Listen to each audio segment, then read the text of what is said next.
مسلم league نون کے رہنماؤں نے کہا ہے کہ عدالتی فیصلے میں انصاف کے تقاضے پورے نہیں کیے گئے۔ وفاقی وزیر اطلاعات مریم اورنگزیب نے کہا فل کورٹ کی تشکیل سے متعلق ہماری استدعا مسترد کر دی گئی، جس کے بعد عدالتی کارروائی کا بائیکاٹ کیا۔ ملک احمد خان کا کہنا تھا کہ قانونی آپشن کا جائزہ لے رہے ہیں، آئینی حق استعمال کریں گے۔ پریس کانفرنس میں خطاب کرتے ہوئے عطا طاہر نے بھی فیصلے کو مایوس کن قرار دیا۔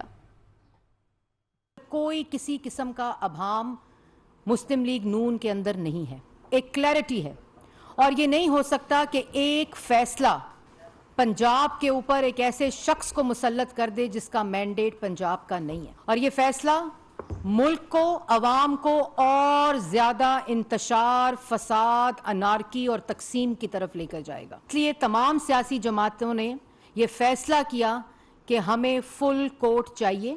یہ آئین کی تشریح کا معاملہ ہے۔ یہ نہیں ہو سکتا کہ وہ بینچ جو آلریڈی متنازع ہو گیا ہے، یہ فل کورٹ کی پٹیشن نے آلریڈی اس بینچ کو کے اوپر عدم اعتماد کر دیا تھا۔ فل کورٹ جب مسترد ہوا تو وہ عدم اعتماد آج ہمارے وکلا نے سپریم کورٹ کے اندر اس کو بائیکاٹ کر کے کارروائی کو بھی کر دیا تھا کہ آج جو بھی فیصلہ آئے گا وہ نہ پاکستان کی عوام کو قابل قبول ہوگا، نہ فریقین کو قابل قبول ہوگا۔ یہ مسئلہ آئینی ہے، پارلیمانی ہے۔ جب بینچ بنا تب سے لے کر آج تک کے فیصلے تک انصاف ہوتا ہوا نظر نہیں آ رہا تھا۔ فل کورٹ اس لیے نہیں بنایا گیا کہ اگر فل کورٹ بن جاتی تو آج کا فیصلہ مختلف ہوتا۔ اب آئین کی بالادستی، پارلیمان کی بالادستی اور عدلیہ کو ان چیزوں سے، جکڑی ہوئی چیزوں سے نکالنے کی جدوجہد کا آغاز ہوا ہے۔ ہم نے اس کے بعد کورٹ کی پروسیڈنگز کو بائیکاٹ کیا،